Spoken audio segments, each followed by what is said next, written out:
Redick at first joked about his lack of experience, saying, "I have never coached in the NBA before. I don't know if you guys have heard that." But then when he was asked if there are any misconceptions about his ability to coach the Lakers that he wanted to clear up, this was how he responded. I really don't give a like, honestly. I want to coach the Lakers. I want to coach the team. I don't want to dispel anything. I don't. I want to become a great coach in the NBA, and I want to win championships, and I want my players to maximize their careers. That's all I care about. Interesting. Keyshawn, what did it tell you that JJ went F-bombs? It seemed forced to me a little bit. I mean, it really did. It doesn't bother me. I mean, coaches, players, we cuss in press conferences all the time. It's not that big of a deal. But it seems a little forced. He's been here in L.A. before. He spent 4 years with the Clippers. But the Clippers is different than the Lakers. Even though some of the media crosses over and you get them covering both, he's got to be careful about this. I don't know. I look at it as I'm tough. I'm not going to back down from you. Got to be careful because other coaches have come and had success and been put on the streets, okay, after their success because the results didn't equal to what the management and ownership wanted and the fan base wanted. And so all of a sudden, they were let go. He's got to be careful with that bravado. He don't really care. No, you care. Oh, you gonna care if it don't go well. So to give this notion that he doesn't pay attention to it, or he doesn't care, he's not listening to it. No, you are. Because it's in your face every single day. That's why you said what you said by saying, hey, just in case you guys don't know, I never coached at the NBA, because you heard it. You've been hearing people say it since your name has been brought up. So you're paying attention to it. So again, don't try to be dishonest in these situations. Don't do that because you're gonna rub people the wrong way.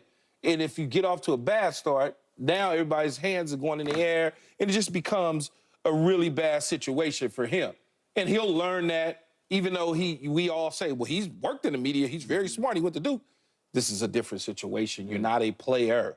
You are looked at differently now as a head coach of, some would say, the top franchise in all of professional sports. So, you know, just win, man. That's all I can tell you. I don't really care. You can F-bomb all day long as long as you winning and you get into that 18th championship to tie Boston. I don't know if it'll happen this year, but at some point it has to happen. Yeah, look, I don't have a problem with him thinking it. Saying it is a little bit of an interesting situation because he didn't realize at the time that he was being simulcast on radio and TV.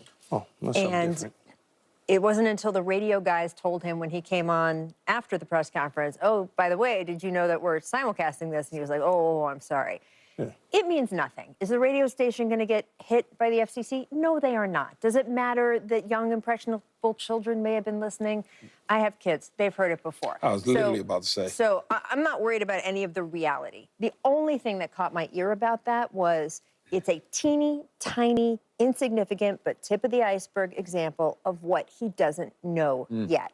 Little things. And I guarantee you, he will never be in one of those super official press conferences. He may when he's in the scrum just talking to people, but he will never be in one of those super official, those big press conferences and swear like that again. Because he is meticulous in that kind of stuff, and now he's learned. But you are going to see little things, and some of them are going to matter nothing, the way this mattered nothing. Some of them could end up being important. So that's what caught my ear about him swearing. I did think, to your point, Key, he was very emphatic in that answer. That's the answer he swore on, right? So it makes me think, well, you have been listening. Obviously, it's important to you. He will need an extremely tough skin if he is the Lakers head coach. We have seen him have back and forths on Twitter with people. We have seen him. He and Doc Rivers went at it over the last 6 months. Yep. Is that part of the content engagement farm, as he called it, which was a fantastic turn of phrase, or is that his nature? So we're just going to have to find out. Okay. So I was surprised he dropped those 2 F-bombs. But why do we all use that language occasionally? It's to drive home a point. It's to emphasize. And it felt to your point, it felt to me almost like he had rehearsed it in his head.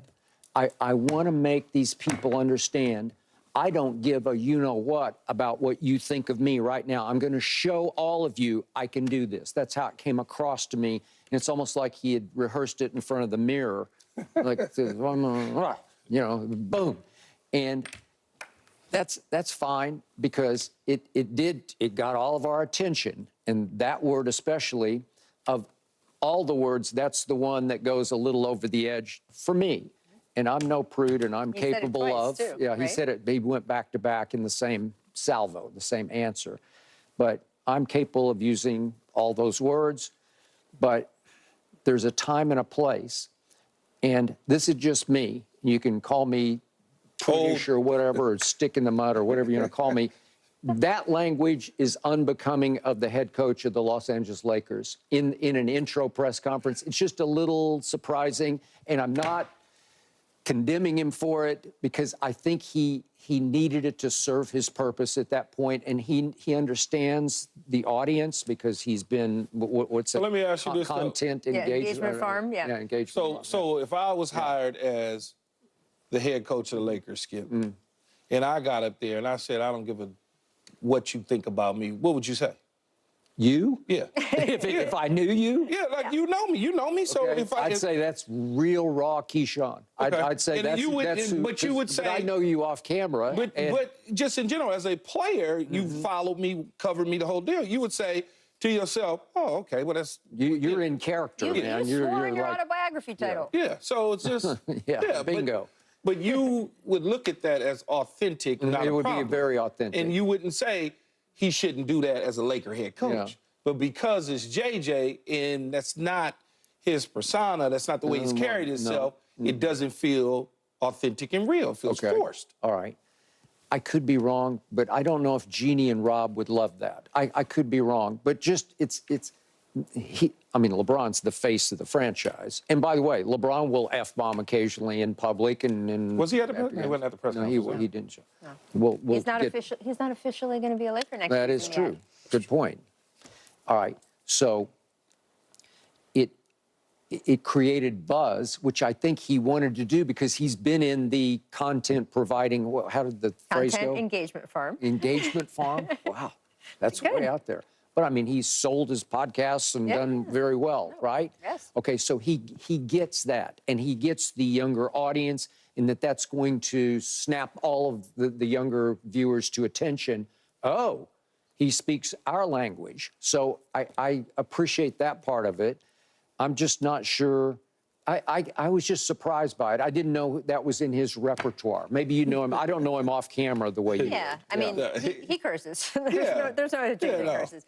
Honestly, in terms of the larger, forget the words, Yeah. but the larger misconception, the heart of the question, honestly, I think Rob Pelinka made a better statement about that than anything JJ said. Rob said right at the top of the press conference, he said, NBA head coaching experience and NBA experience are not mutually exclusive. No, that's true. Yeah. And it's a great point because Dan Hurley, who everyone hailed as, man, that would have been a great hire for them, Yes, he has head coaching experience, but not in the NBA. And we have seen many college coaches struggle to adapt to the Almost NBA. all of them. Right? Yes. JJ Redick was there for 15 years, playing against some of these very same players. He knows how the NBA works. When we talk about situational things that he might not be ready for, they're not really situational in terms of do you call a timeout here or there, because he has been on the other end of it. And we heard him in the podcast being like, I hate when they don't call a timeout here. I hate, you know, he's been through all of that. So I thought that Rob actually made a better case for his inexperience or any misconceptions than he did. And I do think there's truth to what Rob said. I think there is a category of stuff that he will be new at that it won't be an adjustment because he has already lived that life in the way a college coach No, does. he has lived a life as a player. Coaching is, I understand what Rob is saying. but I just- Coaching is totally different. You got split-second decisions. Your rotation has to be a certain way. Do you bring a guy in based on, you take a guy out based on where he's at from a foul standpoint, or do you lean over to a coach and say, hey, should I take him out? All of those sort of things is like growing pains that JJ's going to have to go through. Or the Lakers fan base, ownership, are they willing to let him go through those growing pains without pulling out their hair? And if that's the case, then this may be take all training wheels in such due time, for him as a coach, you take them off. I'm not talking about those kinds of situations. I'm talking about, we saw Rick Carlisle, who's an experienced, great coach, not take a timeout to advance the ball in a key moment of a key playoff game. And it just a little bit of brain blew my mind. Yeah.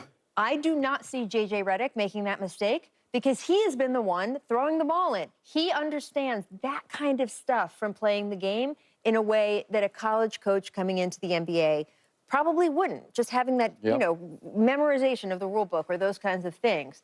It's the stuff you're talking about that you can't predict, that you can't plan for. We're just going to have to see. JJ Redick works harder than most people I've been around. JJ Redick is more prepared and obsessive. He referred to himself as OCD yesterday, and I think there's some truth in that about details. It's the stuff that you don't know that you don't know. Again, tiny, tiny, tiny, insignificant example, but swearing like that twice on a simulcast broadcast is not something I think he would want to do again, but he didn't know, didn't think about it. Okay. All right, but he was talking to the gathered media, and there's some national media people Laker there, Nation. right? Okay. I swear to God on it. Okay.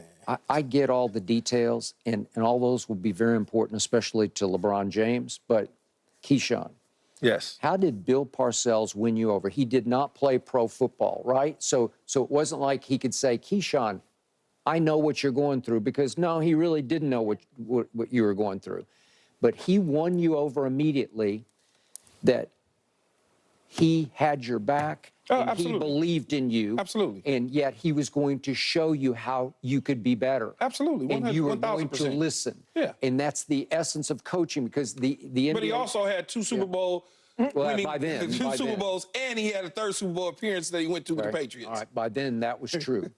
But in the end, this league, the NBA, is a players' league. Yeah. And because he does have the cachet of 15 years, even though he wasn't a great player, he was a good player, that maybe that cachet, that his ability, like we talked about Darvin Ham and Russell Westbrook, for whatever reason, Darvin couldn't connect with Russ right away the way Ty Lue immediately connected with Russ and showed him, no, it's this way. This will work. Trust me, this will work.